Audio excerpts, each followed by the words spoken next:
Picture the night sky, not as we know it today, glittering with countless stars, but as it might look billions of years from now, vast, dark, and eerily still. Because here's something that might shatter everything you thought you knew about the cosmos. There was a time, a pivotal moment in the life of the universe, when the stars simply stopped being born. Not in one corner of space, not in a single galaxy, but everywhere, the universe, for reasons we're only beginning to understand, forgot how to make stars. This isn't a scene from some distant, bleak future. It's a real event that unfolded in our cosmic past, and its echoes still ripple through the fabric of space today. Think about that for a second. Stars are the universe's engines, the furnaces that forged every atom in your body, every planet, every flicker of light. Without them, the cosmos would be nothing but cold, empty darkness. So what could possibly have caused such a catastrophic halt? Was it some cosmic disaster? A change in the very laws of physics, or something even stranger? The answers lie buried in the light of ancient galaxies, in the faint whispers of radiation left over from the dawn of time. And what scientists have uncovered isn't just a story about the death of starlight, it's a clue to the universe's ultimate fate. This is the mystery we're diving into today, the day the universe forgot how to make stars. We'll travel back to the era when galaxies were young, when the first stars blazed to life in a universe still raw and uncharted.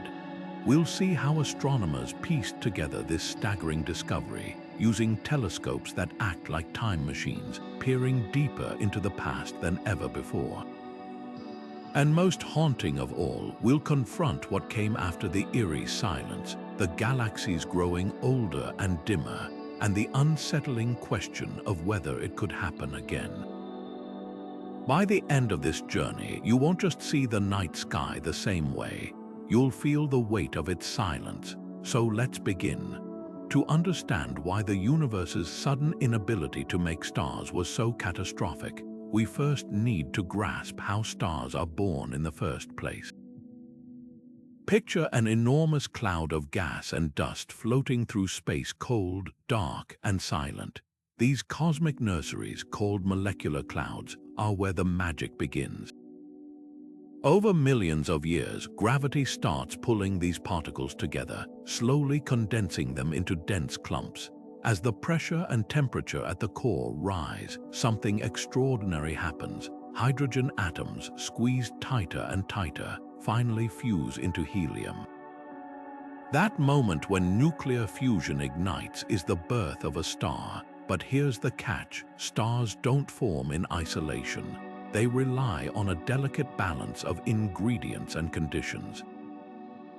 The gas clouds need just the right temperature, density, and turbulence to collapse. Too hot and the gas won't condense. Too sparse and gravity can't pull it together. Even the death of older stars plays a role. Their explosions scatter heavy elements back into space, enriching future generations of star-forming material. It's a self-sustaining cycle, a cosmic assembly line that's been running non-stop for billions of years. So what could disrupt such a fundamental process? One leading theory points to a dramatic shift in the universe's very structure.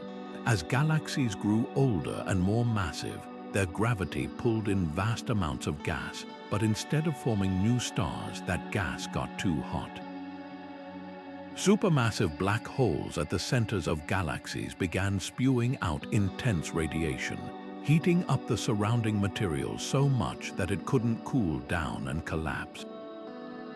Imagine blowing on a campfire so hard that the embers can't even smolder. That's essentially what happened on a galactic scale. Another possibility involves dark energy, the mysterious force accelerating the universe's expansion. As space stretches faster and faster, galaxies drift further apart, cutting off their supply of fresh gas. No new fuel means no new stars. It's like a factory running out of raw materials. Eventually, the machines grind to a halt. But here's the most haunting part. This wasn't a temporary glitch. The universe didn't just pause, it fundamentally changed. The golden age of star formation, when galaxies blazed with newborn stars, gave way to a quieter, darker era. And once that shift happened, there was no going back. The cosmos had entered a new chapter, one where the lights slowly but surely began to fade. The mystery began with something subtle, a pattern hidden in the light of galaxies so far away. Their light had traveled for billions of years just to reach us. Astronomers poring over data from redshift surveys, which measure how much the universe has stretched a galaxy's light, started noticing something odd. The most distant galaxies, those from the universe's fiery youth, were bursting with young blue stars, their light telling stories of frantic birth and explosive energy. But the closer, more modern galaxies, their light was redder, quieter, as if the frenzy of creation had slowed to a murmur. Then came the infrared telescopes, instruments designed to peer through cosmic dust and see the heat of hidden star-forming regions. Even there, the numbers didn't add up. Galaxies that should have been cradling new stars instead showed vast stretches of cold, undisturbed gas fuel that had never ignited. It was like finding a forest where the trees had stopped growing, their seeds lying dormant in the soil. Among the first to sound the alarm was a team led by astronomer Sandra Faber. Studying galaxy clusters in the 1980s, they realized something was off. The biggest galaxies, the ones that should have been the most fertile, were eerily stagnant. Their work suggested a chilling possibility. Star formation wasn't just slowing, it was shutting down in patches across the universe. Others, like astronomer Alan Dressler, noticed that galaxies in dense clusters seemed to age faster, their star-forming gas stripped away by collisions or superheated by intergalactic winds. But the real breakthrough came when astronomers could finally compare galaxies across cosmic time. Telescopes like Hubble and later the James Webb Space Telescope acted as time machines, capturing snapshots of the universe at different ages. Piecing together this cosmic family album, they saw the trend clearly. A golden age of star formation around 10 billion years ago, followed by a slow, relentless decline. The universe hadn't just paused, it was running out of steam. What made these discoveries even more unsettling was the sheer scale. This wasn't a handful of galaxies growing old gracefully. It was a universal trend, as if some invisible hand had turned down a dial across the entire cosmos. And the scientists studying it faced a haunting question. Were we witnessing a temporary lull or the beginning of an irreversible twilight? Around 10 billion years ago, the universe hit a cosmic wall. After billions of years of frenetic star-birth galaxies glowing with newborn suns, gas clouds collapsing in a celestial fireworks show something shifted. The universe's star-making machinery began to sputter, not in a few places but everywhere. This wasn't just a slowdown, it was a full-blown stellar famine. And the question haunting astronomers is simple. Why? One of the most compelling theories points to a universal fuel crisis. Picture a car running out of gas, except here, the car is an entire galaxy, and the gas is the raw hydrogen and helium floating between stars. In the early universe, galaxies gorged on pristine gas, pulling it in to form new stars at a breakneck pace. But over time, that fresh supply dwindled. Some gas got locked up in existing stars, some was blown away by violent supernova explosions, and some simply became too spread out as the universe expanded. Without enough cold, dense gas to collapse under gravity, star formation couldn't keep up. It's like trying to light a fire with damp kindling. No matter how hard you try, the spark just won't catch. Then there's the role of cosmic bullies, supermassive black holes. Lurking at the centers of galaxies, these monsters don't just swallow matter. They also blast out enough energy to heat surrounding gas to millions of degrees. When gas gets that hot, it can't cool down enough to form stars. Imagine a chef trying to make soup, but someone keeps turning up the burner so high the broth never simmers. That's what black holes might have done on a galactic scale, effectively putting the brakes on star birth. But the plot thickens when we consider dark energy, the mysterious force pushing the universe apart faster and faster. As space stretches, galaxies grow more isolated, cut off from the reservoirs of gas they'd once relied on. It's a cosmic version of a town's wells drying up, leaving its people with nothing to drink. Some scientists argue this expansion made it harder for galaxies to replenish their star-forming fuel, slowly starving them over billions of years. And let's not forget galactic collisions, events that should, in theory, trigger bursts of new stars. When galaxies merge, their gas clouds smash together, creating shockwaves that ought to compress material and ignite star birth. Yet strangely, during the Great Famine, even these violent encounters failed to spark the usual stellar baby boom. One possibility, the gas was simply too turbulent or too hot, like trying to start a campfire in a hurricane. What's most unsettling is how permanent this shift seems. Unlike earthly famines, which ease when rains return or crops regrow, the universe's star-making decline appears irreversible. The golden age of starlight, that era of frantic creation, might never come back. And that raises an even bigger question. Is this the universe's natural aging process, or did something go catastrophically wrong? The answer could redefine not just our past, but our cosmic future. Among the most haunting sights in the cosmos are the galaxies astronomers call red and dead, vast islands of aging stars, their fuel long spent, drifting through space like ghost towns frozen in time. These cosmic relics tell a story of abrupt endings. While some galaxies, like our Milky Way, continue forming new stars at a leisurely pace, others flamed out spectacularly early, their star-making gas exhausted or stolen away. What made these galaxies shut down while their neighbors kept going? The answer lies in their environments, their histories, and the brutal physics of survival in an ever-changing universe. Take massive elliptical galaxies, for example. These smooth, football-shaped giants dominate the centers of galaxy clusters, but they're eerily quiet. Unlike spiral galaxies with their swirling arms full of young blue stars, ellipticals glow with the dull red light of aging suns. Their gas, the raw material for new stars, is either scorching hot, trapped in a superheated halo, or stripped away entirely by the gravitational tug of war within crowded galaxy clusters. Imagine a bustling city where the water supply suddenly gets cut off. Without that essential resource, life grinds to a halt. That's what happened to these galaxies, only on a cosmic scale. Then there's the role of violence. Some galaxies didn't fade gently, they were murdered.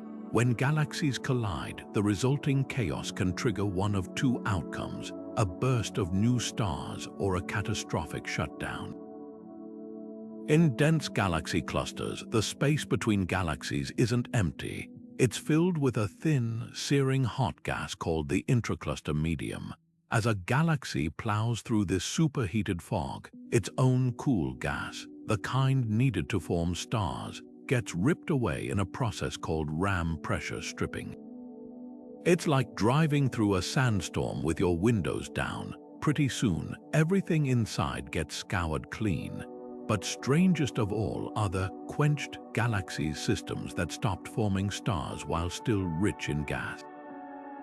These cosmic paradoxes suggest something more sinister than simple starvation. In many cases, their central black holes may have gone on a rampage, flooding the galaxy with so much energy that the gas couldn't cool and collapse into stars. Picture a factory with plenty of raw materials, but the machines keep overheating and shutting down. The chilling takeaway: a galaxy's fate depends on where it lives and how it evolved. Those in dense clusters often die young, their gas stripped away by hostile environments. Isolated galaxies might keep forming stars longer, but even they can't escape the universe's slow march toward stillness. These red and dead galaxies aren't just relics, they're warnings, because one day, even the Milky Way could join their ranks, its spiral arms fading into the same eternal red glow. At the center of nearly every galaxy, lurking like silent predators, supermassive black holes hold the power to shape their cosmic neighborhoods in ways we're only beginning to understand. These aren't just passive vacuum cleaners sucking in matter, they're dynamic engines capable of both creation and destruction on a staggering scale. When they feed, they don't dine quietly. The infalling gas spirals at nearly light speed, heating up until it glows brighter than all the stars in the galaxy combined. This isn't just light, it's a torrent of energy that can blow surrounding gas clean out of the galaxy, like a hurricane scattering leaves. Take quasars, for example. These are supermassive black holes in their most violent phase, devouring matter so fast they outshine entire galaxies. The energy they release can heat interstellar gas to millions of degrees, making it too hot to collapse into stars. It's like trying to form snowflakes in a blast furnace. Astronomers call this process quenching, not just a slowdown, but a full shutdown of star formation. And the scary part, this isn't theoretical. We've caught galaxies in the act, their star-forming gas blasted away by the fury of their own central black holes. But here's the twist. These same black holes might also be responsible for jump-starting star birth in some cases. When they're not in full feeding frenzy mode, their energy output can actually compress nearby gas clouds, triggering new stars to form. It's a cosmic balancing act. Too much energy, and you sterilize the galaxy just enough, and you get a stellar baby boom. The difference between creation and destruction might come down to something as simple as the angle of the black hole's jets or the density of the surrounding gas. What's truly mind-blowing is how interconnected this system is. The stars a galaxy forms feed gas to the black hole when they die in supernova. The black hole, in turn, regulates how many new stars can form. Too many stars and the black hole gets overworked, shutting down the party. Too few and the galaxy stagnates. It's a feedback loop written into the laws of physics, a dance of forces that's been playing out for billions of years. And when that balance tips too far one way, that's when galaxies go red and dead, their star-making potential snuffed out by the very engine that once helped sustain them. This delicate equilibrium raises an unsettling question. Could our Milky Way face the same fate? Right now, our central black hole, Sagittarius A star, is relatively quiet. But given enough time, or the wrong cosmic disturbance, even it could awaken, its hunger reshaping the future of our galactic home. The universe has shown us how quickly the lights can go out. The only question is when. While black holes may be the flashy cosmic villains, there's another force at work, one far more subtle, far more patient, and perhaps far more final. It doesn't flare with radiation or rip gas clouds apart.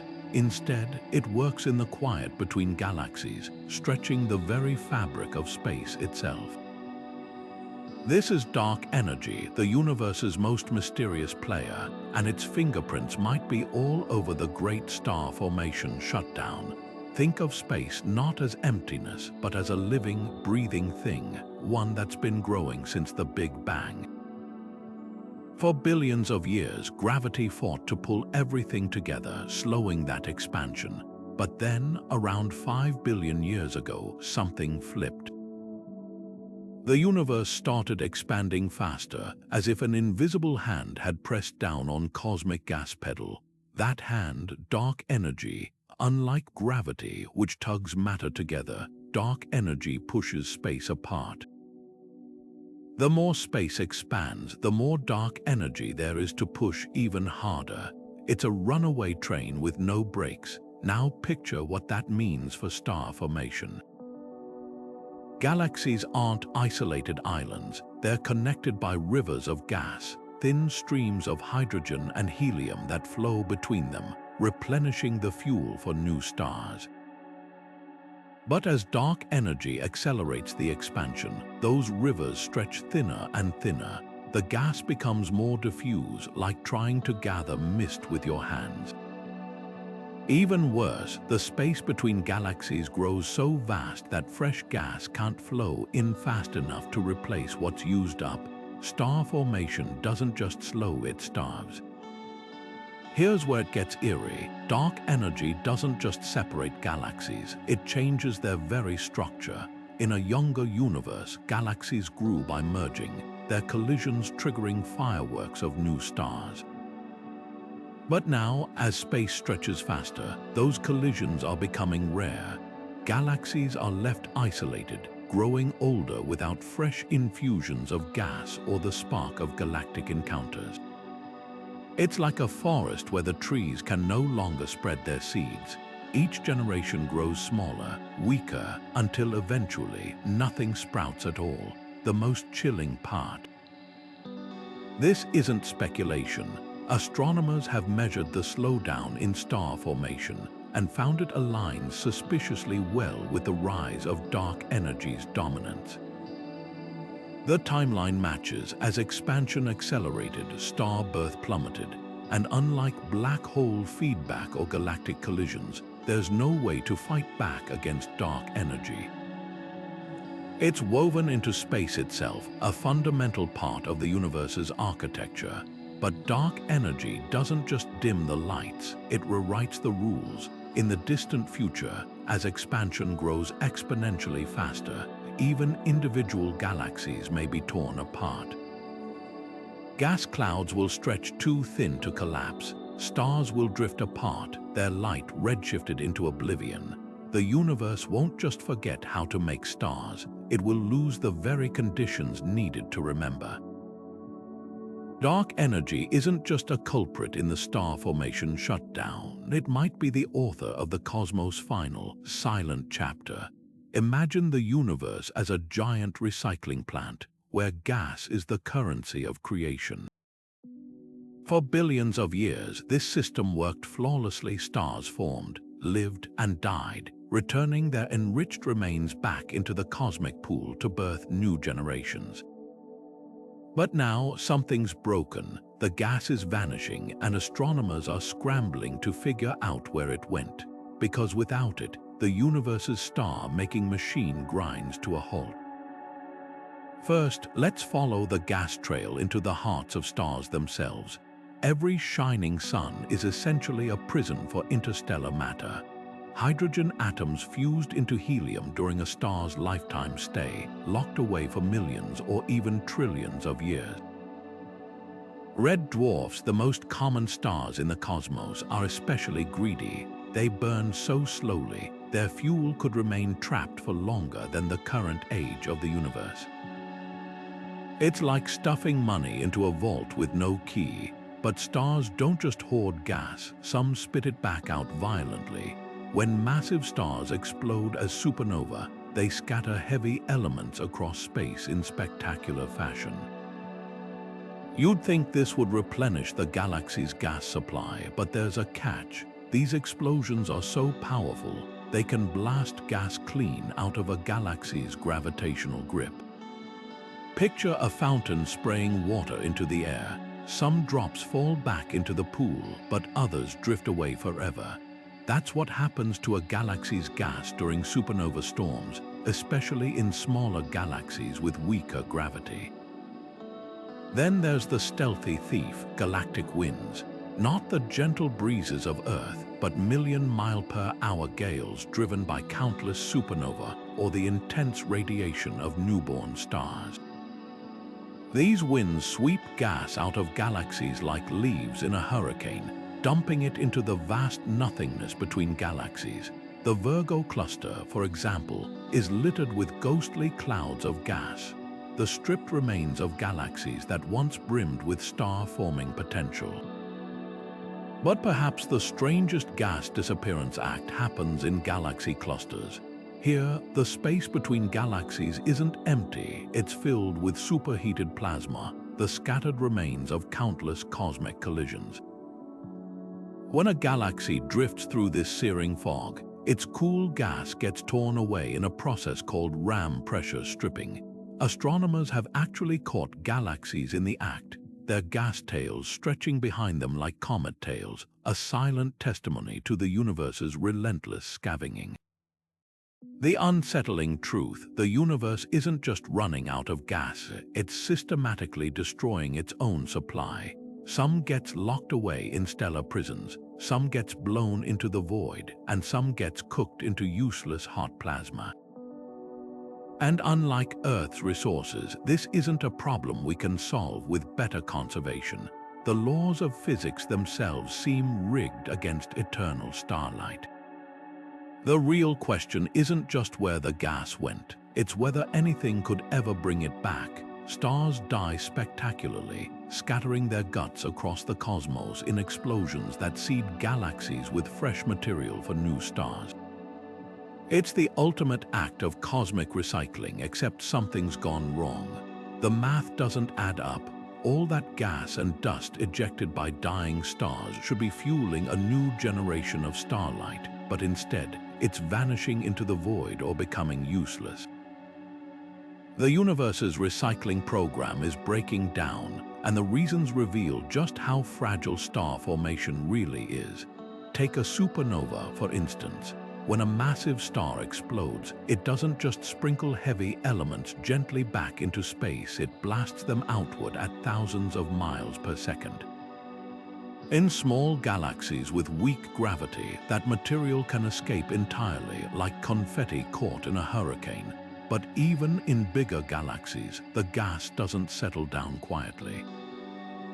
Supernova shocks heat it to extreme temperatures, making it too energetic to collapse back into new stars.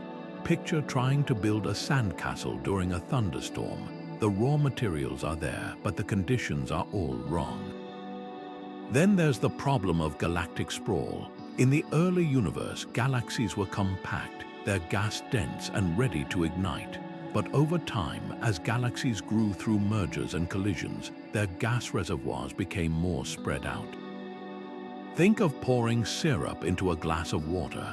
At first, it stays thick and concentrated, but stir it enough, and it thins into something too diffuse to hold together. That's what's happening to star-forming gas in aging galaxies. The raw materials are still there, but they're so scattered that gravity can't pull them into the dense knots needed to spark new stars. Worse yet, some of that recycled gas never even gets a chance to cool down. In crowded galaxy clusters, the space between galaxies is filled with superheated plasma, a soup of charged particles millions of degrees hot. When gas from dying stars gets dumped into this environment, it doesn't linger.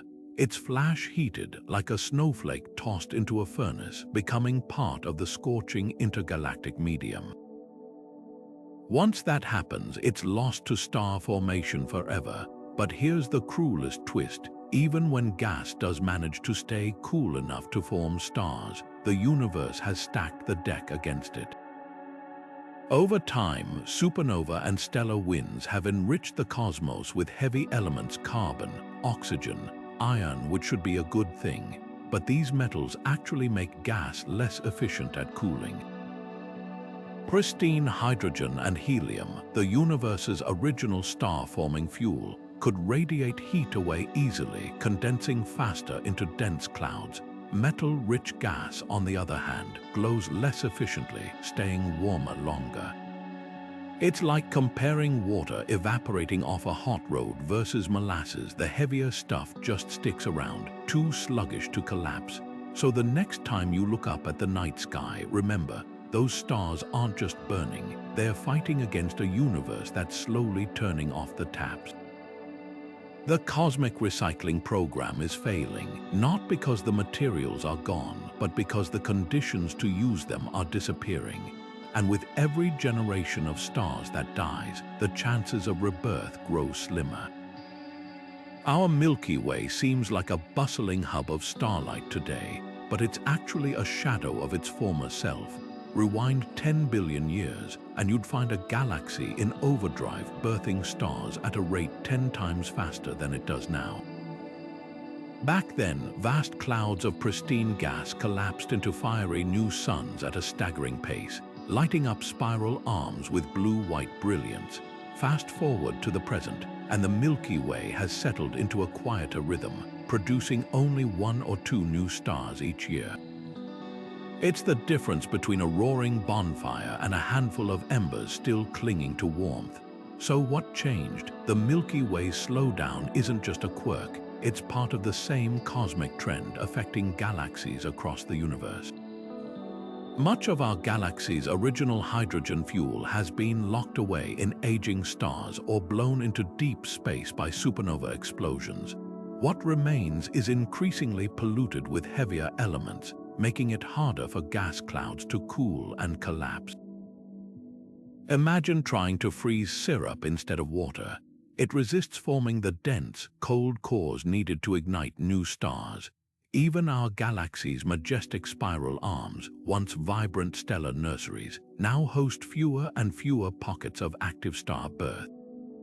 But the Milky Way has one advantage many red and dead galaxies lack: isolation. Unlike galaxies trapped in crowded clusters, ours drifts in a quieter neighborhood, spared the violent gas-stripping encounters that left others barren. Yet this protection might only delay the inevitable. Over time, even our reservoir of cool gas will dwindle, either consumed by star formation or evaporated by the growing heat of interstellar space.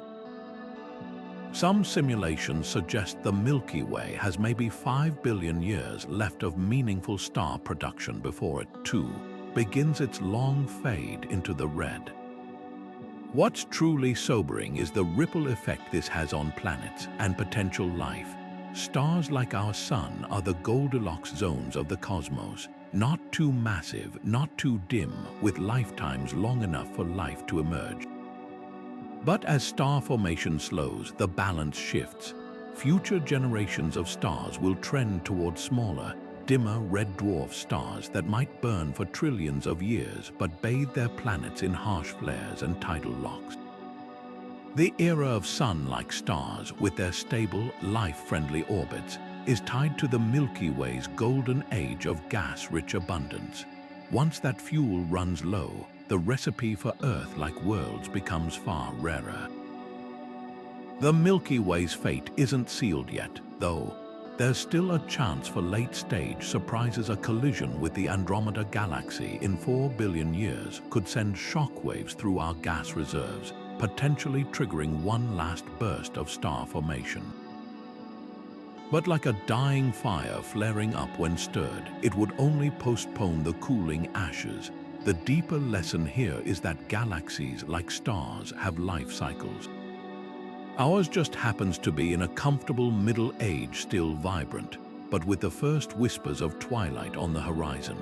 And that makes this era, right now, a remarkably privileged time to gaze up at a sky still generous with starlight.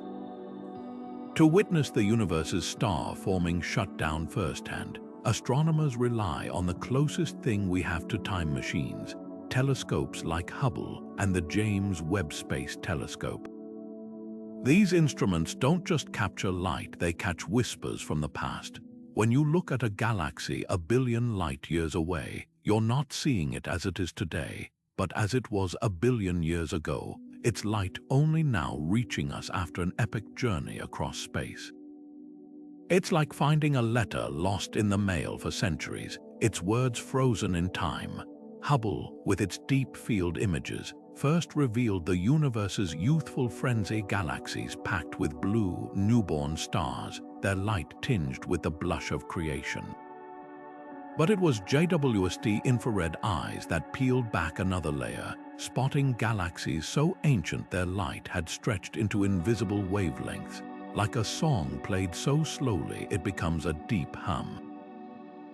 These galaxies, seen as they were just a few 100 million years after the Big Bang, should have been bursting with star formation. Instead, some showed signs of premature aging, their star making gas already depleted or disrupted. It was like finding a toddler with gray hair, a cosmic anomaly that shouldn't exist. The real breakthrough came when astronomers stacked these snapshots in sequence, building a flipbook of galactic evolution. Early galaxies were messy, chaotic, their gas clumping into stars with reckless abandon. But as time marched forward, the images grew quieter. Spiral arms lost their blue sparkle, ellipticals faded to red, and vast reservoirs of gas sat unused.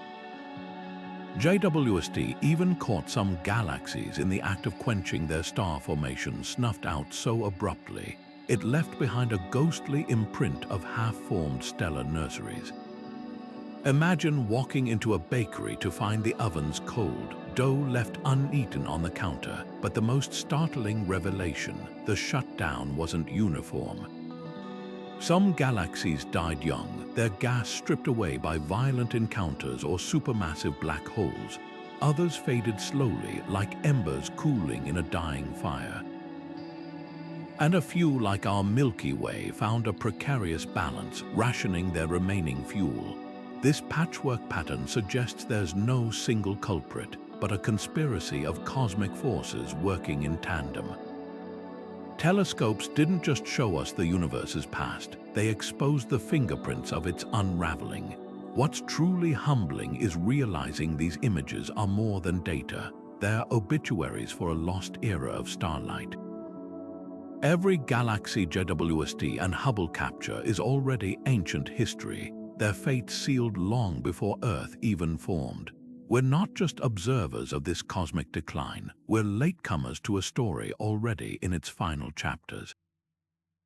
And yet, these time-traveling telescopes offer one gift, the chance to piece together how the universe forgot how to make stars before the last lights flicker out. To unravel the mystery of the universe's fading starlight, scientists have built entire cosmos inside supercomputers, digital laboratories where galaxies collide, black holes roar to life, and gas clouds swirl in impossible detail.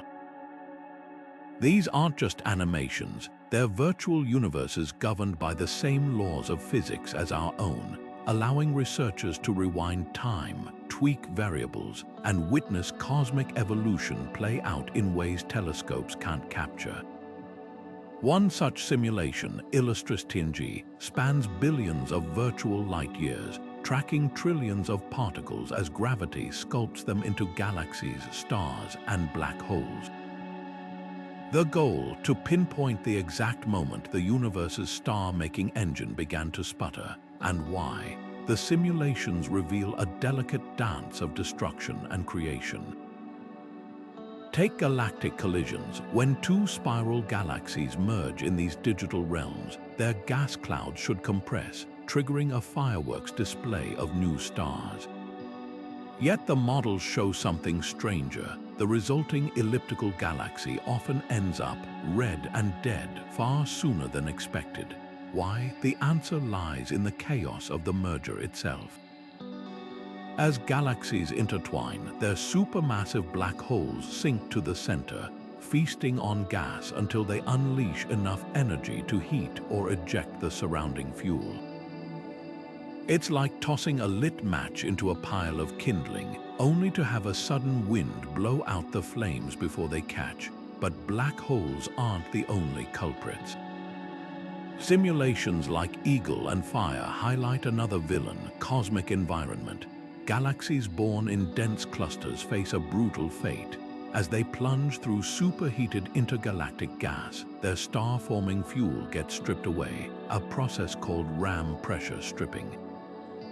The models show this happening in eerie slow motion, with galaxies leaving behind ghostly trails of lost gas, like breadcrumbs marking their path to stagnation.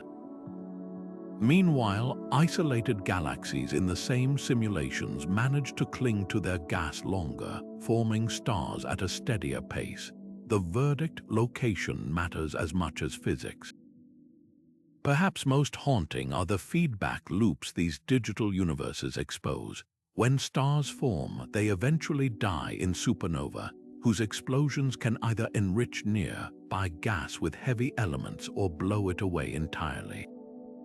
Simulations track this push and pull with precision, showing how early generations of stars essentially polluted their galaxies. Metal-rich gas, it turns out, cools less efficiently than pristine hydrogen, making future star formation harder. It's a cosmic case of diminishing returns. The very act of creating stars sows the seeds of their eventual decline. Yet for all their power, these simulations come with caveats. Even the most advanced models simplify reality, approximating phenomena like turbulence or magnetic fields that could sway the outcome. Some theorists argue we're missing a piece of the puzzle, perhaps undiscovered physics or hidden variables that could explain why star formation slows differently in various galaxies. Others suggest the simulations are too harsh, overestimating how quickly black holes quench their galaxies. After all, our Milky Way's central black hole is relatively quiet. Why didn't it shut down star formation eons ago? The simulations don't just answer questions, they reshape them. By revealing how countless factors, black holes, galaxy collisions, environment, even the chemical makeup of gas, conspire to dim the lights, they force us to confront a deeper truth. The universe's star-making decline wasn't a single event, but a symphony of processes, each playing its part in the grand fade-out. And as these digital universes grow more sophisticated, they might not just explain the past, they could predict the Milky Way's own twilight, one calculation at a time. Picture a night sky where familiar constellations no longer shine, where even the Milky Way's ribbon of light has dissolved into darkness. This isn't science fiction, it's the universe's inevitable fate. As star formation grinds to a halt, galaxies aren't just aging, they're fading. They're once vibrant spirals and clusters dimming like embers cooling after a fire. The cosmos is entering an era of twilight, and the timeline is staggering. The last stars won't blink out for trillions of years, but their demise is already written into the fabric of space. First to go will be the massive blue-white stars, the ones burning brightest and fastest. They'll explode as supernova within a few million years, leaving behind neutron stars or black holes. Next, stars like our Sun will exhaust their fuel, swelling into red giants before collapsing into faint white dwarfs. But the real survivors will be the red dwarfs, the smallest and most frugal stars. These dim embers can burn for trillions of years, clinging to their hydrogen with miserly efficiency. In the far future, they'll be the only lights left, a handful of faint red specks in an otherwise black void. Yet even red dwarfs won't last forever. As the universe expands, space stretches thinner, and galaxies drift further apart. Gas clouds that might have reignited star formation become too diffuse to collapse. Eventually, the red dwarfs too will flicker out, their fuel spent. The universe will enter its final phase, the degenerate era. All that remains will be the corpses of stars, white dwarfs cooling into black dwarfs, neutron stars spinning slower and slower, black holes silently devouring the last traces of matter. But the darkness won't be absolute. Occasionally, a chance encounter might spark a final burst of light. Two brown dwarfs, failed stars too small to ignite fusion, could collide, briefly flaring into a red dwarf. A white dwarf might steal enough mass from a companion to detonate in a last, lonely supernova. These will be rare events, cosmic fireflies flashing in an eternal night. The most unsettling thought, this isn't some distant hypothetical. The process is already underway. Every second, galaxies grow slightly dimmer as fewer stars replace those that die. We're living in the universe's golden age, a fleeting window where the night sky still blazes with light. Future civilizations, if any exist, might gaze up at a sky so dark they'd never guess it was once filled with stars. The cosmos forgets how to make stars, and then, eventually, forgets they ever existed at all.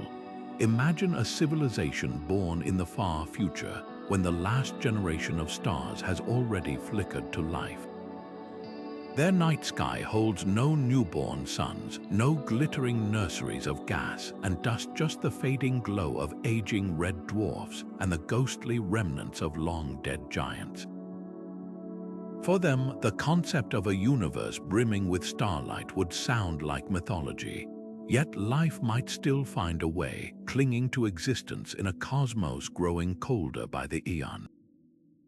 The first challenge for such a civilization would be energy.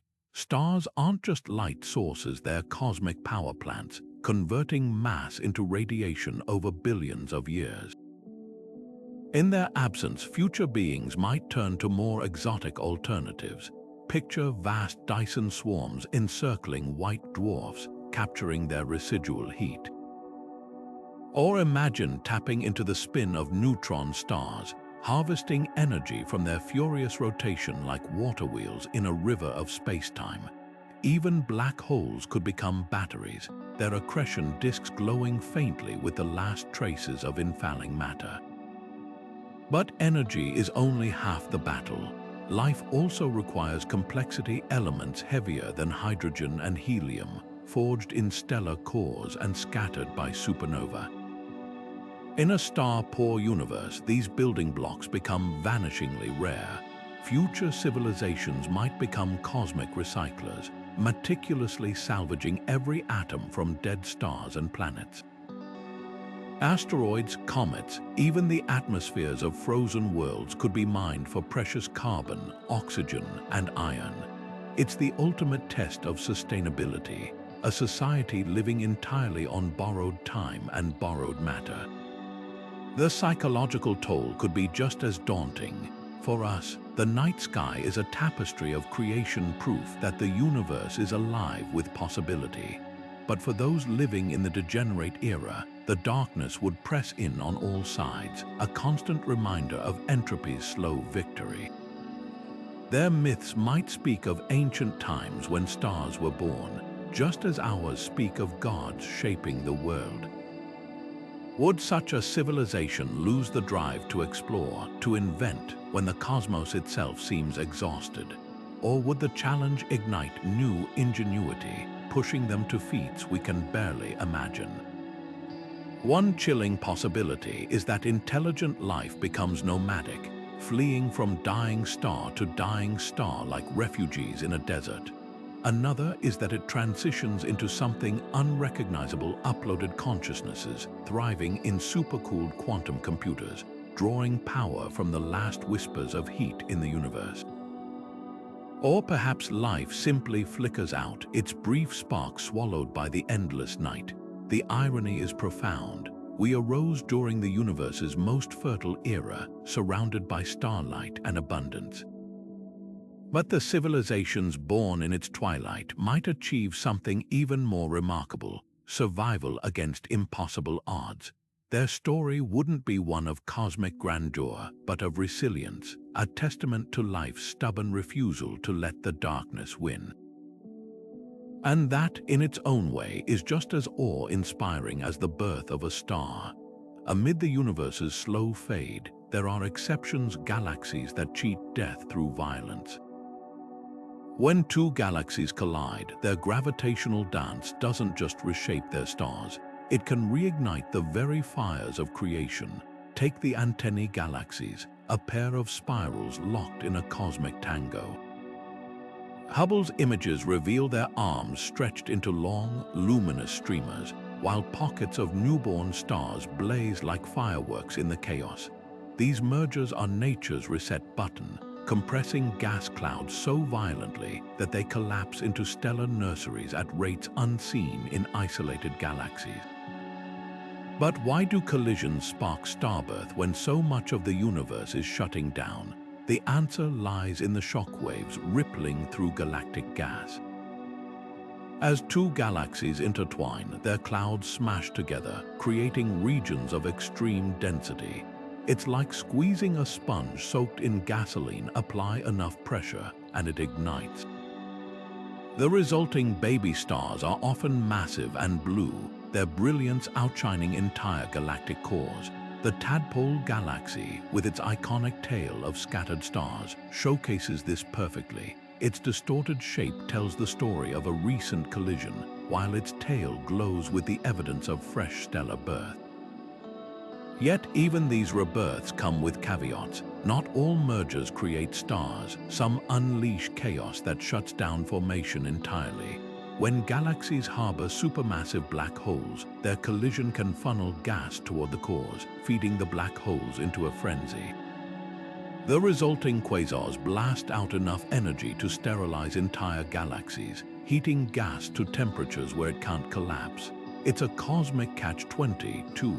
The same event that sparks star formation in one region might quench it in another. The mice galaxies demonstrate this duality. Their long tails shimmer with young stars, yet their cores grow eerily quiet as black holes awaken. The bigger question is whether these mergers can offset the universe's dimming.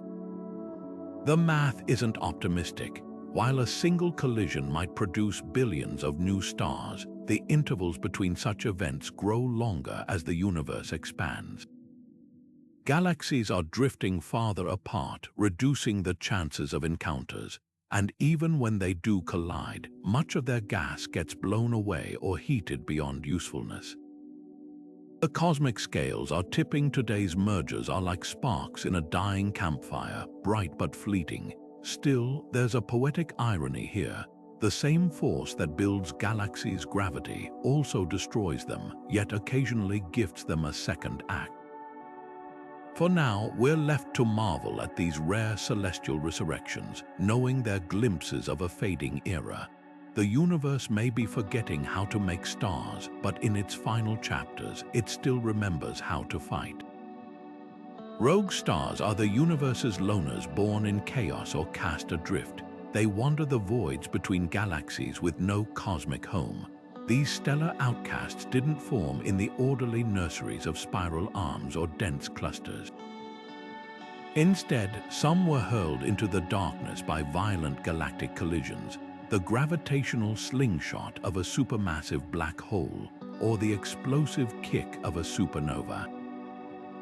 Others might have formed in the cold, forgotten pockets of intergalactic space, where sparse gas somehow defied the odds and collapsed into solitary suns.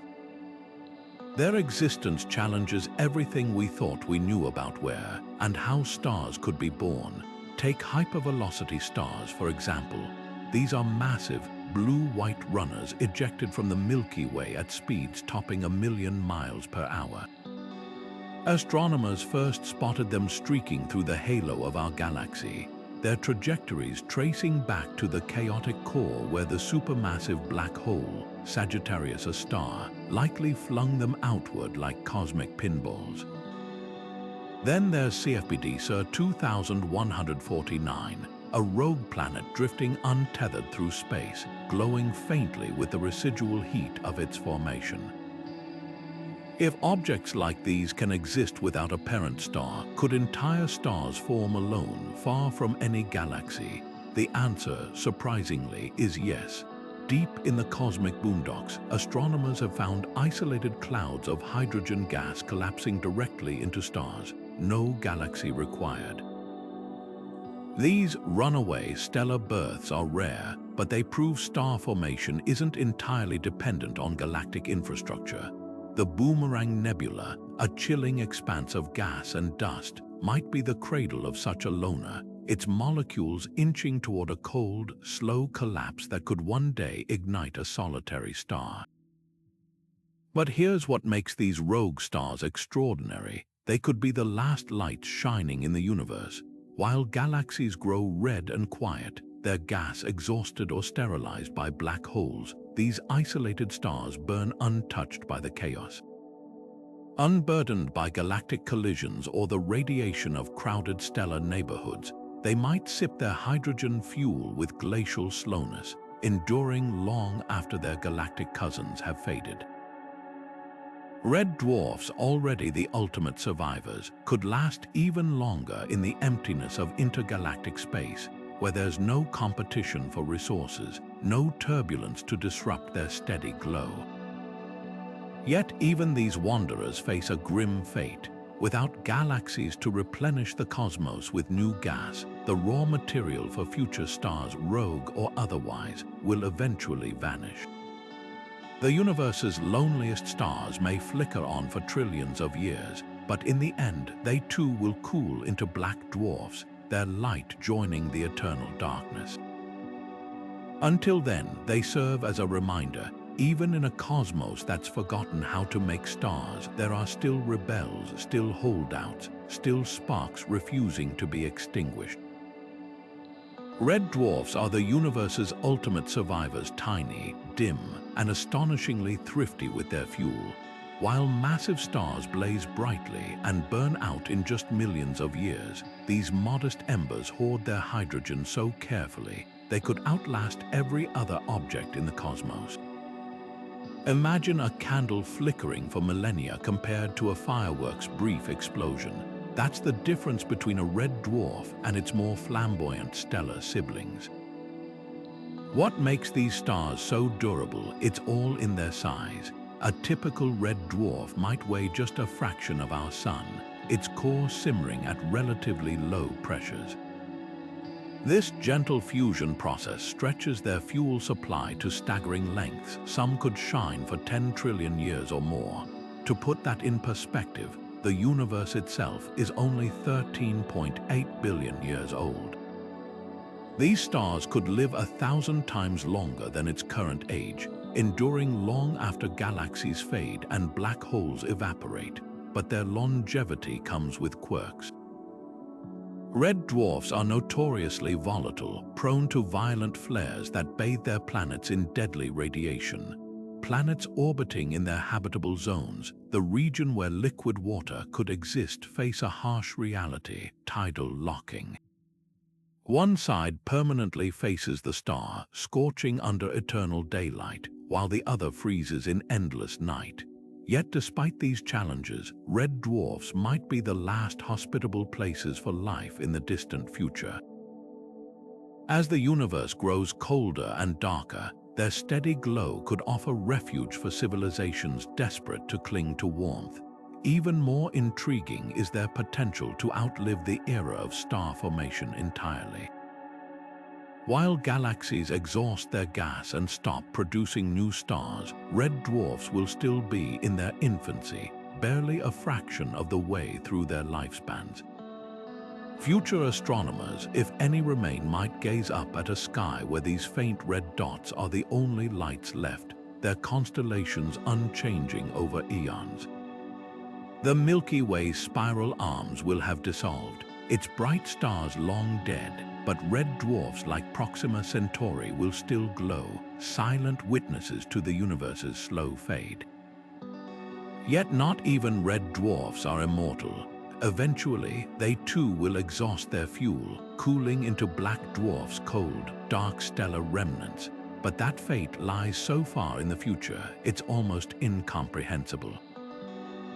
For now, these tiny stars are a reminder that the cosmos operates on timescales beyond human imagination, and that even in a universe forgetting how to make stars, some lights refuse to go gentle into that good night. Black dwarfs are the universe's final tombstones, cold, dark remnants of stars that have burned through every last whisper of fuel. Unlike white dwarfs, which glow faintly with residual heat for billions of years, black dwarfs have radiated away all their energy, leaving behind nothing but a dense cinder of carbon and oxygen drifting silently through space. They're the end game of stellar evolution, a fate awaiting every star not massive enough to explode as a supernova or collapse into a black hole. But here's the eerie part: the universe isn't old enough for black dwarfs to exist yet. Even the oldest white dwarfs, the corpses of stars like our Sun, haven't had enough time to cool into black dwarfs. The process takes longer than the current age of the cosmos, trillions of years, not billions. That means black dwarfs are purely theoretical, ghostly predictions of a future so distant, it's almost impossible to fathom. Yet their inevitability tells us something profound about the universe's trajectory. When the last red dwarf flickers out, black dwarfs will be the only evidence that stars ever existed at all. What happens to a universe filled with these silent relics? Energy, once abundant in the form of starlight, becomes locked away forever. Black dwarfs don't radiate heat, they don't fuse elements, they're cosmic vaults hoarding mass in a form that can't be tapped or transformed. Over incomprehensible timescales, even their atomic structure might decay, leaving behind a sea of subatomic particles, a universe so diffuse it's barely recognizable. But there's a haunting beauty in this fate. Black dwarfs are the ultimate recyclers. Every atom forged in their stellar furnaces remains intact, preserved in a frozen state. The carbon in your body, the oxygen in your lungs, the iron in your blood, all of it could one day reside inside a black dwarf, a silent archive of cosmic history. The universe doesn't forget, it just grows quiet, and yet, even black dwarfs won't last forever. Given enough time, far beyond trillions of years, quantum mechanics suggests they might slowly evaporate due to proton decay. A process so slow it makes stellar lifetimes seem like the blink of an eye. If this happens, matter itself could dissolve into radiation, leaving behind a cosmos where not even the ghosts of stars remain. So is this the universe's ultimate silence? Not quite. Black dwarfs might still play host to one final act. In the far future, collisions between these dead stars could ignite runaway fusion, sparking temporary novas in the darkness. These would be rare, fleeting events, cosmic fireflies in an endless night, but they'd prove that even in death, stars can have one last word. The story of black dwarfs isn't just about endings. It's a reminder that the universe operates on timescales beyond human imagination, where even the slow fade of starlight is just one chapter in an epic still being written. And somewhere in that vast, cold future, the echoes of our sun's light might still linger, frozen in the heart of a black dwarf, waiting for a universe that no longer remembers how to look up. The universe's final act might not be darkness but dissolution. Long after the last stars fade and black dwarfs drift in silence, an even more profound erasure could unfold, the decay of matter itself. Protons, the building blocks of atoms, have always been thought of as stable, but some theories in particle physics suggest they might not last forever. If protons can break down, the very fabric of reality would unravel over timescales so vast they dwarf the age of the cosmos. We're talking about a quadrillion times longer than the universe has existed, a number so large it defies intuition. How could something as fundamental as a proton simply vanish? The key lies in quantum mechanics. Inside every proton are quarks, bound together by the strong nuclear force. This bond is incredibly powerful, but not necessarily eternal. Some grand unified theories, which attempt to merge the fundamental forces of nature, predict that protons could spontaneously transform into lighter particles through a process called proton decay. Picture a sandcastle on a beach. Even if the tide never reaches it, given enough time, the wind alone would erode it grain by grain until nothing remains. Proton decay would be similarly slow but relentless. If this happens, the consequences are staggering. Every black dwarf, every neutron star, even the scattered atoms floating in interstellar space would gradually disintegrate into subatomic particles, mostly photons, electrons, and neutrinos. Galaxies already dark would dissolve into a thin haze of radiation. Planets, if any still orbit dead stars, would evaporate atom by atom. The universe would become a place without structure, without solidity, where nothing more complex than a particle can exist. It's the ultimate erasure, wiping clean even the remnants of stars. Yet there's debate over whether proton decay is real. Experiments like Japan's Super Kamiok and have spent decades monitoring huge tanks of water, waiting to catch a proton decaying in real time.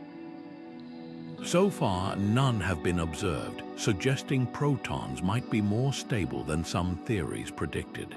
But absence of evidence isn't evidence of absence. It could just mean the process is even slower than we thought. If protons do decay, it might take 10 to the power of 34 years for just half of them to disappear. That's a 1 followed by 34 zeros. The universe would be cold and empty long before decay made a noticeable dent. What's left after matter fades, a universe of radiation, expanding forever into darkness.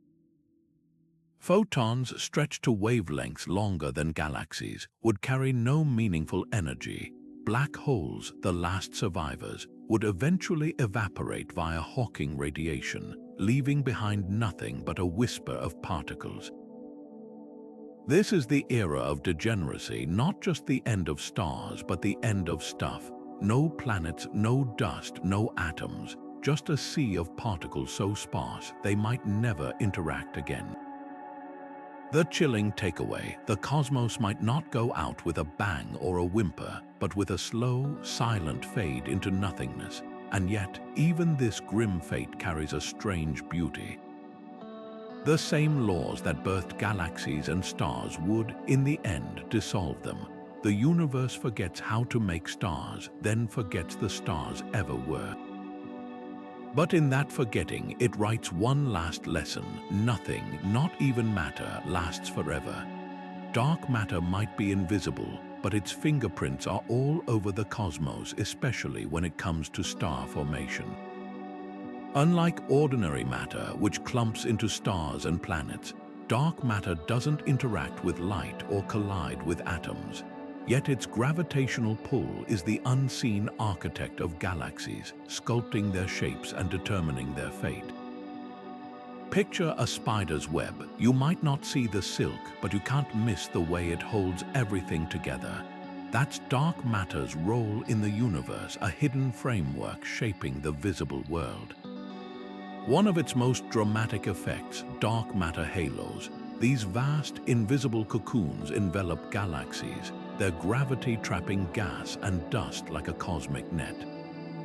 Without them, galaxies would fly apart, their stars scattering into the void. But these halos don't just preserve galaxies, they control their star-forming potential. In the early universe, dark matter's pull funneled gas into dense patches, igniting the first stars. Over time, though, that same grip might have starved galaxies of fresh fuel. As dark matter halos grew more massive, their gravity heated surrounding gas to extreme temperatures, making it too energetic to collapse into new stars. It's like blowing on a bowl of soup to cool it, only to realize you've scattered the broth instead. But dark matter's influence isn't uniform. Some galaxies, like dwarfs in the local group, seem to have far more dark matter than expected, yet their star formation fizzled out long ago. Others, like ultra-diffuse galaxies, barely cling to their dark matter halos but still manage to birth new stars. This paradox suggests dark matter isn't just a star-making tool or a star-killing villain, it's a balancing act. Too much and gas overheats, too little and galaxies can't hold onto their fuel. The sweet spot lies somewhere in between, a Goldilocks zone where dark matter's gravity is just strong enough to nurture stars without smothering them. Could dark matter hold the key to the universe's star-forming shutdown? Some theories suggest so. As galaxies merged and their dark matter halos grew denser, the resulting gravitational chaos might have disrupted gas flows, shutting down star birth in waves across the cosmos. Others propose that dark matter particles themselves could interact in ways we don't yet understand, perhaps releasing energy that heats gas or even decaying over time, weakening their gravitational grip. The answer might lie in experiments like the James Webb Space Telescope's observations of ancient galaxies, where dark matter's early behavior could reveal clues to its long-term impact. The irony is profound. Dark matter, which makes up 85% of the universe's mass, remains one of our biggest mysteries. We can map its influence by watching how galaxies move, but we still don't know what it is. Yet if we ever solve its riddle, we might finally understand why the cosmos forgot how to make stars, and whether that forgetting is a temporary stumble or the universe's inevitable fate. Until then, dark matter lingers as the silent puppeteer behind the curtain, pulling strings we're only beginning to trace. What if our universe's star-forming shutdown isn't the rule, but the exception? The idea of a multiverse suggests countless other realities might exist, each with its own laws of physics, its own balance of dark matter and energy, and perhaps even its own eternal starlight. In some of these alternate cosmos, the conditions for star birth could be so perfect that galaxies never run dry, their gas reservoirs endlessly replenished by cosmic currents we can't even imagine. Picture a universe where dark energy doesn't dominate, where expansion happens just slowly enough for gravity to keep pulling gas into galaxies forever. Or one where black holes don't overheat their surroundings, but instead act like cosmic pumps, cycling gas back into star-forming regions with perfect efficiency. Theoretical models hint at how different these universes could be. Tweak the strength of gravity just slightly, and gas might collapse into stars too quickly, burning out galaxies in a frenzied blaze. Adjust dark matter's behavior and halos could remain diffuse, never heating gas to the point of sterility. Some cosmologists even speculate about recycling universes, where the death of stars triggers new waves of formation in an infinite loop. It's the opposite of our reality's one-way slide toward darkness, a cosmos that remembers how to make stars over and over, like a forest that never stops regrowing. Then there's the wild card, universes where the very fabric of space-time behaves differently. In some hypothetical realities, the cosmological constant, the value governing dark energy's push, might be zero, leaving expansion gentle and star-forming gas forever within reach. Others could have extra dimensions, altering gravity's reach and letting gas flow in ways that defy our physics. The most extreme scenarios, universes where the laws of thermodynamics don't apply, where entropy doesn't increase and energy never dissipates. In those realms, stars might not just endure, they could multiply, filling space with light indefinitely. Yet here's the twist, our universe's star-forming crisis might be what makes it special. The delicate balance that allowed stars and ultimately life to exist at all could depend on the very processes now dimming the lights. Too much star formation and heavy elements would have polluted the early cosmos too quickly, preventing stable planets. Too little and life might never have gotten started. We're left with a haunting question. Is the great star famine a flaw in our universe's design, or the price paid for the rare conditions that made us possible? The multiverse doesn't just offer escape routes from cosmic silence, it holds up a mirror to our own reality. By imagining universes where stars never fade, we're forced to confront what makes ours unique. Maybe the shutdown isn't a mistake, but a signature, a fingerprint left by the precise, improbable recipe that allowed galaxies, planets, and curious minds to exist at all. And if that's true, then the night sky's growing darkness isn't just an ending, it's part of the story written into the universe's bones. Humanity has always looked to the stars with wonder, but what happens when those stars begin to fade? If the universe is truly forgetting how to make new ones, our descendants, or whatever we evolve into, might face a cosmos growing colder and darker by the eon. But here's the radical question: could we outlast the stars themselves, not just as a species, but as a civilization, a legacy, even as a whisper of thought echoing across the void? The challenges are unimaginable, but the ideas scientists and futurists have proposed are even wilder. Take Dyson spheres, for example. These megastructures, first dreamed up by physicist Freeman Dyson, would encase entire stars to harness their energy.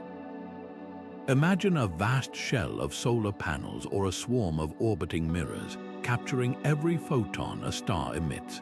In a universe where star formation has ceased, such feats of engineering could become essential.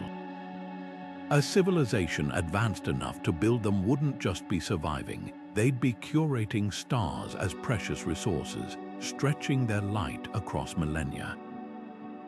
But here's the catch: even Dyson spheres have an expiration date. Stars don't burn forever, and once the last red dwarfs flicker out, these cosmic batteries would go dark. Then there's the concept of generation ships, colossal arcs carrying entire populations through interstellar space over centuries or even millennia.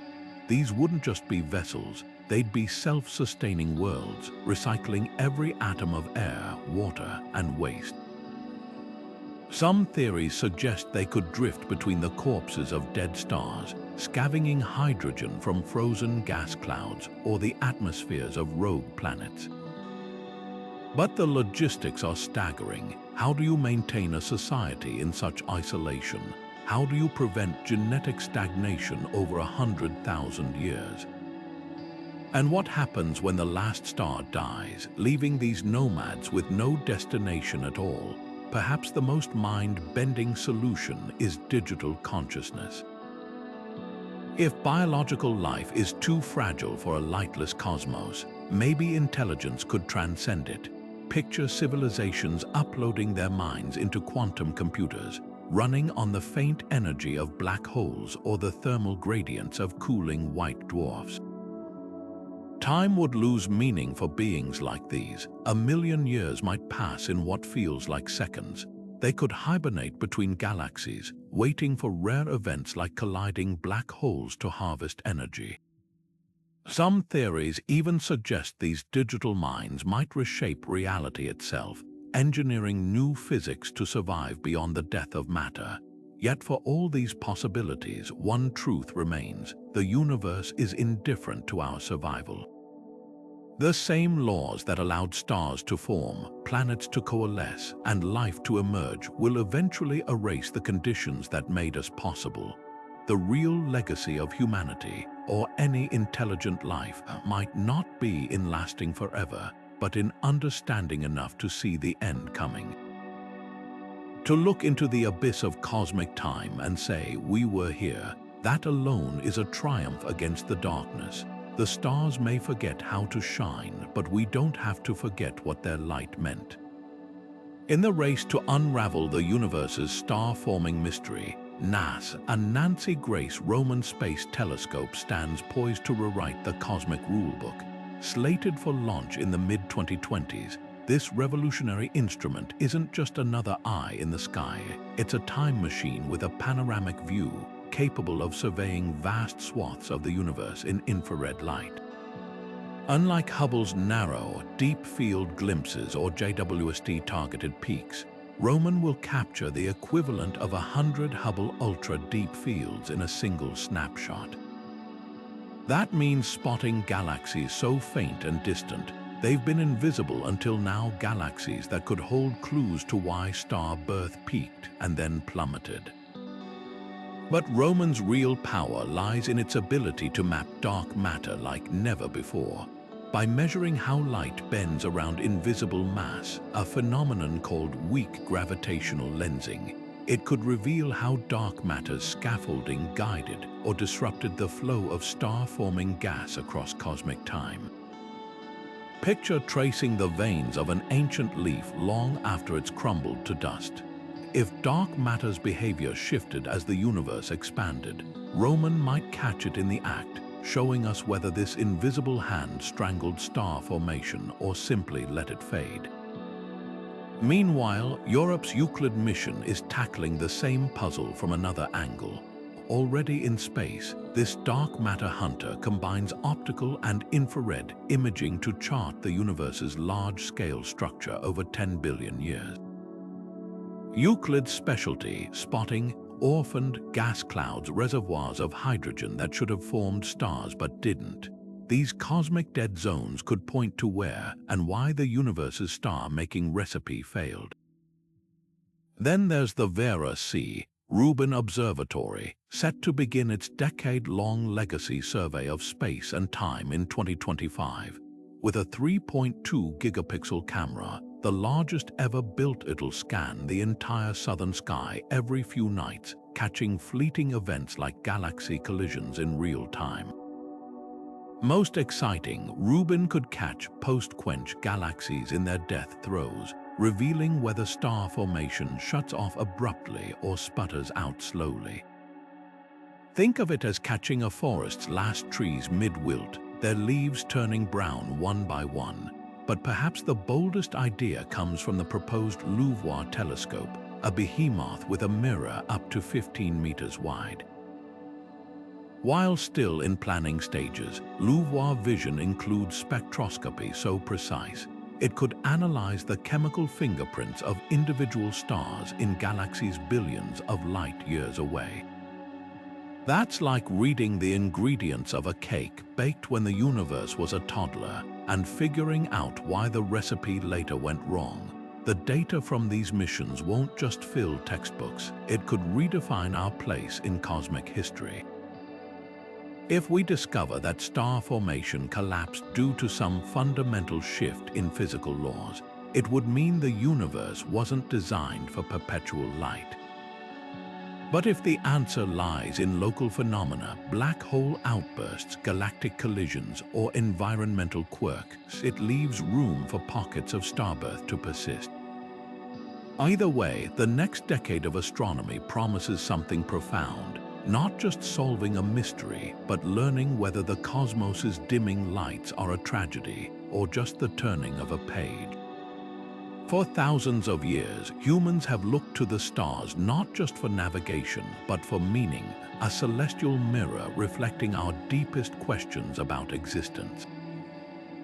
Ancient civilizations saw the night sky as eternal and unchanging, the realm of gods and timeless truths. The Babylonians mapped planetary motions to divine the future. The Egyptians aligned pyramids with Orion's belt, believing the stars were the souls of pharaohs sailing through eternity. Even when early astronomers like Galileo shattered the illusion of perfect heavenly spheres, the cosmos retained its aura of permanence. But modern astronomy reveals a far more unsettling truth. The universe isn't just changing, it's winding down, and that forces us to confront a radical question. Does meaning dissolve with the fading starlight? Or does transience make our moment in the sun all the more precious?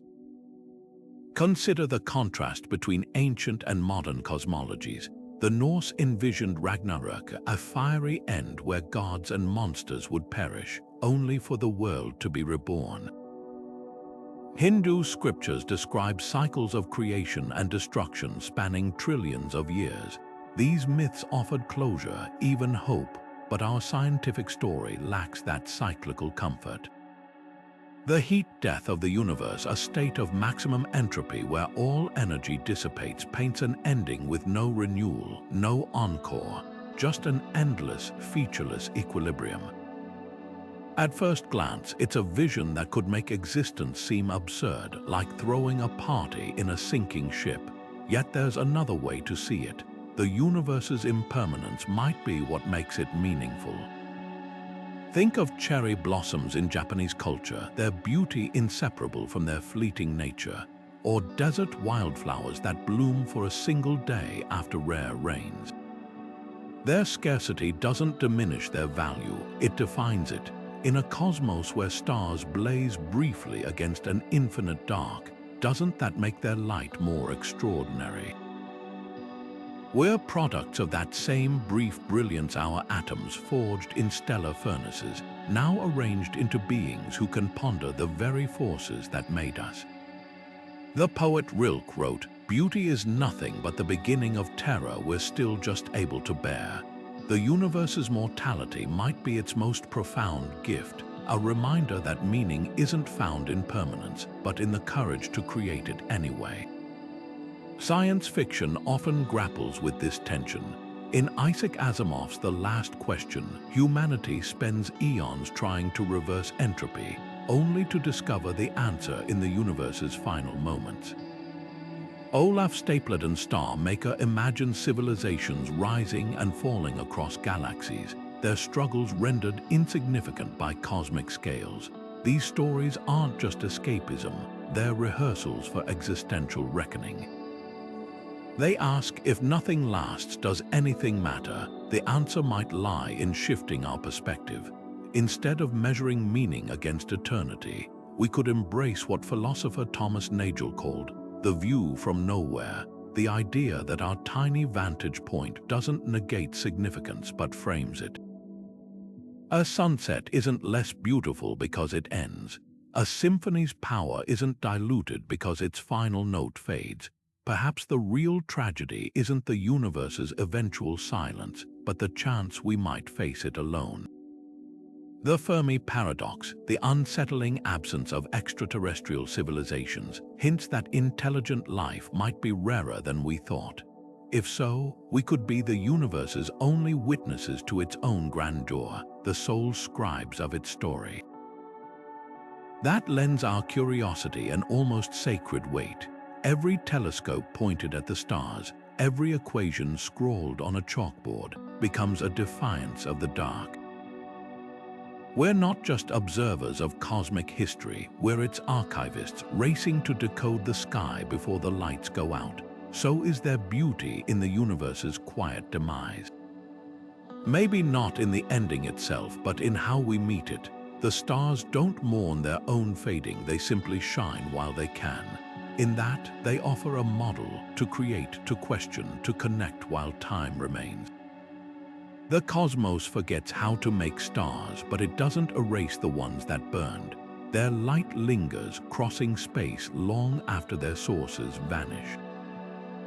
And so might ours, not in photons, but in the stories we tell, the truths we uncover, the artifacts we leave behind.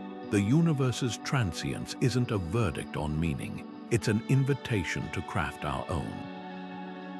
Long before telescopes and spectral analysis, the night sky was humanity's first storybook, a canvas where ancient observers painted myths to explain the flickering lights above. The Babylonians meticulously tracked Venus's movements, believing its cycles held omens for kings and harvests. To them, the heavens weren't just stars, they were a living script, divine messages etched in fire. Half a world away, the Maya aligned their pyramids with the Pleiades, their calendars so precise they calculated celestial events centuries in advance. Yet they saw these patterns as rhythms in a sacred, unending dance. These cultures shared one unshakable conviction: the cosmos was eternal, its order as fixed as the gods themselves. Fast forward to today, and our understanding has inverted that certainty. Modern astronomy reveals a universe in flux, stars born and dying, galaxies colliding, even space itself stretching toward an uncertain future. The Andromeda Galaxy, which the ancient Persians called a smudge of light, is now known to be on a collision course with our Milky Way, a fact that would have shattered the classical view of an immutable celestial sphere. Yet for all our advancements, some mysteries persist. The doggone people of Mali, for instance, knew of Sirius B, a white dwarf invisible to the naked eye centuries before telescopes confirmed its existence. How their oral traditions speak of ancestral encounters with star visitors, a detail that still sparks debate among anthropologists and astronomers alike. What's most striking isn't just how far we've come, but how much ancient intuition occasionally brushed against truths we've only recently proven. Greek philosopher Democritus theorized the Milky Way was made of distant suns, an idea dismissed for millennia until Galileo's telescope revealed its stellar nature. Hindu Vedic texts described a cyclical universe of creation and destruction, echoing modern hypotheses about cosmic inflation and multiverses. Even the Aboriginal Australians mapped the dark clouds of the Coalsack Nebula into their Dreamtime stories, recognizing these interstellar shadows as significant long before astrophysics explained their role as stellar nurseries. Yet the gulf between ancient wonder and modern knowledge is vast. Where early stargazers saw celestial stability, we've uncovered a cosmos of turbulence and impermanence. The North Star, Polaris, a beacon for Phoenician sailors, is now known to be a variable star pulsing in brightness. The fixed constellations Orion and Scorpius are actually stellar families drifting apart, their familiar shapes destined to dissolve over millennia. And where Babylonians feared eclipses as omens, we've decoded them as alignments governed by orbital mechanics, predictable down to the second. Still, some questions remain as elusive now as they were then. Ancient cultures puzzled over the origins of the cosmos, weaving tales of world eggs or primordial floods. Today, we grapple with dark energy's push and the Big Bang's first moments mysteries that might have seemed just as mythical to Ptolemy or Copernicus. The difference, our tools. Where they had astrolabes and naked eyes, we have JWST peering back to the universe's infancy and supercomputers simulating cosmic evolution. Yet in both eras, the same human impulse drives us to find meaning in the stars, even as we learn they won't shine forever. Perhaps the most poignant contrast lies in our relationship to time. The builders of Stonehenge marked solstices to honor cyclical renewal, while we now measure the universe's expansion accelerating toward entropy. Their cosmos was a clockwork of eternal returns. Ours is a one-way journey toward silence. But in that shift, there's a strange kinship. Both worldviews, separated by millennia, share a refusal to accept the sky as mere decoration. Whether through myth or mathematics, we're still telling stories about the stars, only now the story includes their dying breath. The silence of the cosmos isn't just eerie, it's a puzzle that defies our expectations. Given the sheer number of galaxies, stars, and planets, the universe should be teeming with civilizations. Yet after decades of listening, we've heard nothing. No signals, no megastructures, no signs of intelligence beyond Earth. This contradiction is the Fermi Paradox, and the universe's star-forming shutdown might hold a clue to solving it. Think about the timeline of cosmic history. The universe's most prolific era of star formation occurred roughly 10 billion years ago, when galaxies were bursting with young, hot stars. Planets orbiting those stars would have formed early, giving life a head start. But here's the catch: those early stars were metal-poor, lacking the heavier elements essential for rocky planets and complex chemistry. Life as we know it, carbon-based, dependent on elements like oxygen, iron, and phosphorus, couldn't arise until later. Generations of stars had seeded the cosmos with these ingredients. By the time the building blocks were abundant, the universe was already slowing its production of new stars. The window for life might have been narrower than we thought. Then there's the energy problem. Advanced civilizations require staggering amounts of power, often assumed to come from harnessing starlight.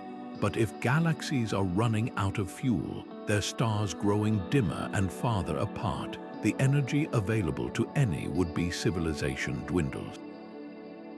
Imagine trying to build a technological society in a desert where oases are vanishing one by one. Even if life arose, sustaining it across cosmic timescales becomes nearly impossible when the universe itself is turning off the lights. But the most haunting possibility is that intelligent life self-destructs before it can reach the stars. The same processes that quench star formation, black hole feedback, galactic collisions, dark energies expansion, could also make the cosmos a hostile place for long-lived civilizations. Supermassive black holes can sterilize entire galaxies with their radiation. Galactic mergers might trigger deadly waves of gamma-ray bursts, and as the universe expands, clusters of galaxies grow isolated, cutting off any hope of interstellar communication or travel. The Great Silence might not be a matter of absence but of inevitability. Yet there's another angle. What if we're early? Some models suggest that the bulk of habitable planets will form around red dwarfs, stars that burn for trillions of years. If intelligent life tends to emerge late in the universe's lifespan, we might be among the first civilizations, peering into a cosmos still waiting for others to awaken. The silence wouldn't be a sign of failure, but of a story just beginning. The Fermi Paradox forces us to confront uncomfortable truths. Maybe life is rarer than we hoped. Maybe it's fleeting, snuffed out by cosmic disasters or its own hand. Or maybe the universe's star-forming decline has set a timer on intelligence itself, leaving civilizations too little time to find one another before the lights go out. Whatever the answer, the Great Stellar Drought isn't just a footnote in cosmic history. It could be the reason we're alone in the dark. Hope isn't lost, even in a universe growing colder and darker by the eon. Some of the most daring theories in physics suggest the cosmos might one day remember how to make stars, not through familiar processes, but through phenomena so strange they border on science fiction. Take quantum tunneling, for example. On the smallest scales, particles can perform seemingly impossible feats like passing through barriers they shouldn't have the energy to cross. Now imagine that principle applied to the entire universe. In the far, far future, when all matter has cooled into black dwarfs and even proton decay seems imminent, quantum fluctuations could, in theory, spark a new Big Bang. It would be the ultimate cosmic reset, a random bubble of false vacuum tunneling into a new state of energy, igniting a fresh universe with its own laws of physics and a brand new era of star formation. The odds are vanishingly small, but given infinite time, even the improbable becomes inevitable. Then there's vacuum decay, a scenario both terrifying and hopeful.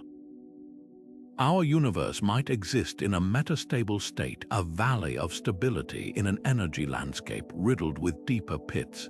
If some region of space were to randomly fall into one of those lower energy states, it could trigger a wave of destruction or creation. The boundary of this new vacuum would race outward at light speed, rewriting the laws of physics in its wake. For observers caught in the wave, it would mean instant annihilation. But beyond it, a reborn cosmos, potentially with conditions ripe for star formation all over again. It's like lighting a match in a frozen wasteland. The fire consumes everything in its path, but what emerges from the ashes could be warmth and light once more. Even black holes, those notorious devourers of light, might hold the seeds of rebirth. Hawking radiation suggests these gravitational monsters slowly evaporate over incomprehensible timescales. But some models propose that in their final moments, the energy released could become the raw material for new particles, a fleeting spark in the darkness. More radical still is the idea of a Boltzmann brain, a self-aware structure that could spontaneously form from quantum fluctuations in the vacuum. If consciousness can emerge from chaos, why not entire stars? The common thread in these theories is time, so much of it that even the impossible becomes possible. The universe might be forgetting how to make stars now, but given a Google years or more, the sheer persistence of quantum mechanics could rewrite the script. Of course, this is speculation at the farthest edge of physics, where mathematics and philosophy blur. Yet it's a reminder that the cosmos operates on scales beyond human intuition. What seems like an eternal silence to us might just be a comma in a story still being written. The universe's memory of starlight could flicker back to life in ways we can barely imagine, not because it's likely, but because it's allowed by the same laws that brought us here in the first place. Stars don't just light up the cosmos, they teach us how to let go. Every flicker in the night sky is a lesson in impermanence, a reminder that even the grandest forces of nature bow to time. The universe's great stellar shutdown echoes rhythms we know all too well. Civilizations rise and fall, forests burn and regrow. Even our own cells replace themselves so completely that every 7 years we're made of entirely new material. The cosmos mirrors our own ephemeral existence, but with a scale so vast it grants us perspective. Consider the life cycle of a star like our Sun, a middle-aged, unremarkable yellow dwarf. Born from a collapsing cloud of gas, it'll spend 10 billion years burning hydrogen before swelling into a red giant, then fading into a white dwarf. That's a lifespan almost impossible for humans to fathom, yet it's a blink in cosmic terms. Now imagine civilizations trying to anchor their legacies to such transient giants. The ancient Egyptians built pyramids to last eternity, but even those stones will erode long before the sun exhales its last breath. There's humility in recognizing that nothing, not even stars, escape time's pull. Yet there's also unexpected comfort in the star's impermanence. Japanese aesthetics celebrate aware the bittersweet beauty of fleeting things. Cherry blossoms are cherished precisely because they fall. In that same vein, the universe's dimming lights don't signal despair, but a call to witness. The Hubble Deep Field image, revealing thousands of galaxies in a patch of sky no larger than a grain of sand held at arm's length, isn't just a scientific marvel. It's a snapshot of a moment that'll never come again. Those galaxies, as they were when their light began its journey, are already gone. We're not just observers of cosmic history, we're time travelers catching whispers of a past that no longer exists. The most profound lesson might be in how stars die. Supernova, the violent explosions of massive stars, scatter heavy elements like carbon, oxygen, and iron across space. These ashes become the building blocks of planets, oceans, and life itself. In their endings, stars gift the raw materials for new beginnings. It's a cosmic metaphor for human resilience. Even in collapse, there's creation. When a star dies, it doesn't vanish, it transforms. The iron in your blood, the calcium in your bones, were forged in stellar deaths billions of years ago. You are quite literally made of stardust that refused to let oblivion have the last word. Perhaps that's the ultimate wisdom written in the stars.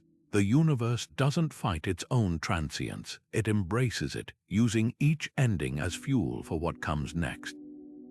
Our challenge isn't to outrun time, but to borrow the stars' courage, to burn brightly while we can, to scatter our own gifts generously, and to trust that even in fading, we become part of stories yet to unfold. The night sky's silent farewell isn't a tragedy, it's an invitation to live like the stars, with all the fierce, fleeting brilliance we can muster. The twilight of the cosmos won't be a time of pure darkness, it will be an era of transformation, where the universe's remnants rewrite the rules of reality itself.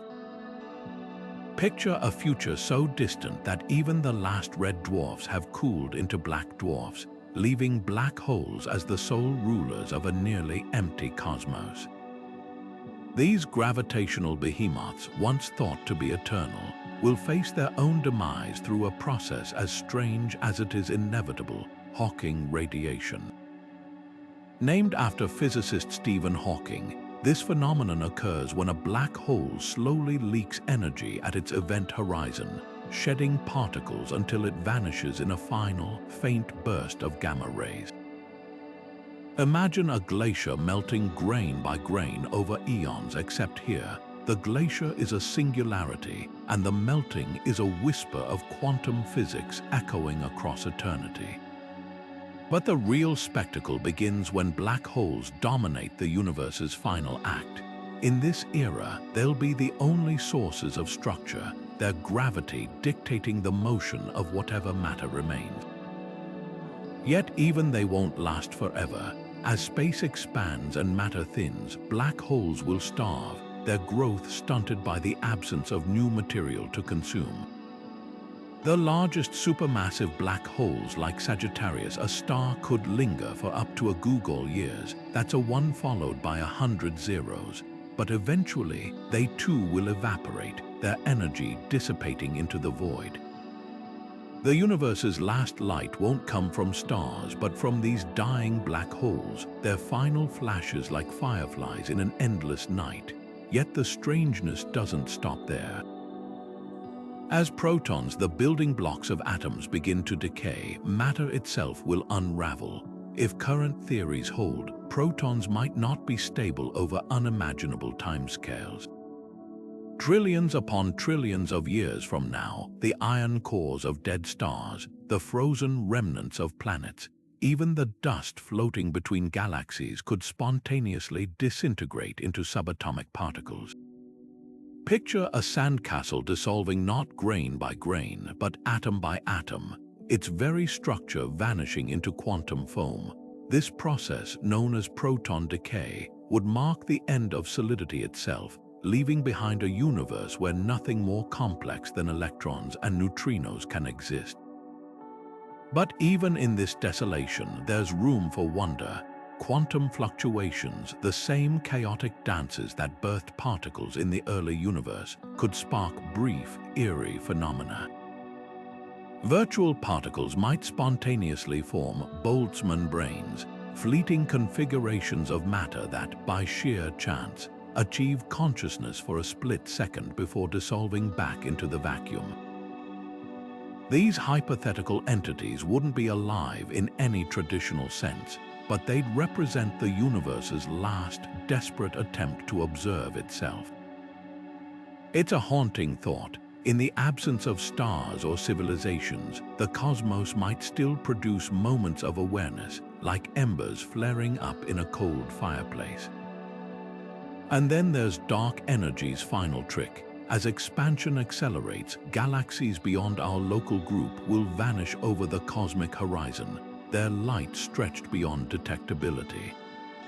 Space itself will grow so vast that even the laws of physics might seem to change, with particles becoming too dispersed to interact. The universe won't just be dark, it'll be profoundly alone, each surviving particle isolated by an ocean of nothingness. Yet in this infinite stillness, there's a perverse beauty. The same forces that birthed galaxies and stars will have sculpted their own oblivion, a symmetry as elegant as it is relentless. The cosmos doesn't end with a bang or a whimper, but with a slow unraveling of the very fabric that made it knowable. And in that unraveling, we find the ultimate irony. The universe, which once blazed with light, will become a place where even time loses meaning. Without stars to mark its passage, without matter to give it structure, the very concept of when might cease to exist. The twilight isn't just an ending, it's a transformation into something so alien, it defies all human metaphor.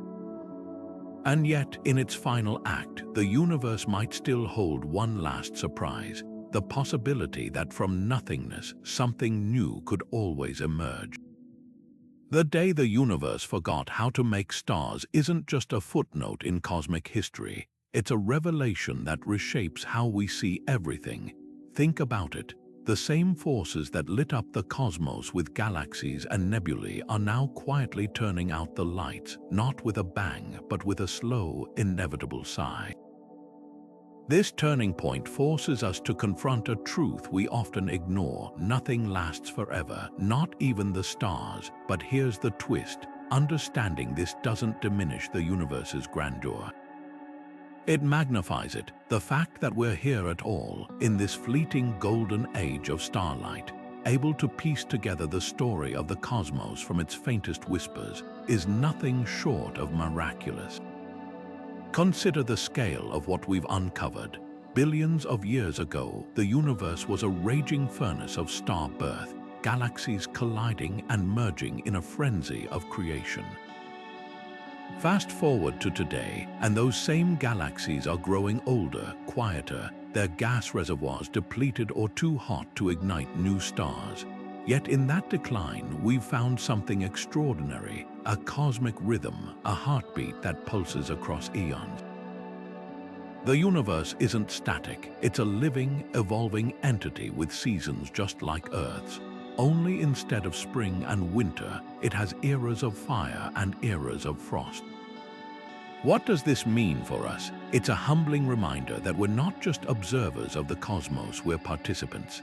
Every atom in our bodies was forged in the hearts of stars that lived and died long before Earth existed. We're made of the very elements that once burned bright in the night sky, now rearranged into something capable of looking back at the stars and wondering about their fate. That connection ties us to the universe's past and its future. Long after the last star fades, the legacy of cosmic curiosity we've built, the stories we've told about the heavens, might be the universe's way of remembering itself. So while the lights may dim, the story doesn't end. New mysteries are waiting: dark energy's secrets, the true nature of black holes, the possibility of other universes. Each question is a torch passed forward, keeping the flame of discovery alive. If you felt even a fraction of that wonder today, hit like, subscribe, and let's keep the conversation going in the comments. And remember, every time you look up at the night sky, you're not just seeing stars. You're seeing a chapter in a story that began billions of years ago, one that we're all a part of. The universe may forget how to make stars, but we don't have to forget how to marvel at them. Until next time, keep exploring, keep questioning, and keep your eyes on the skies. The greatest discoveries are still out there, waiting.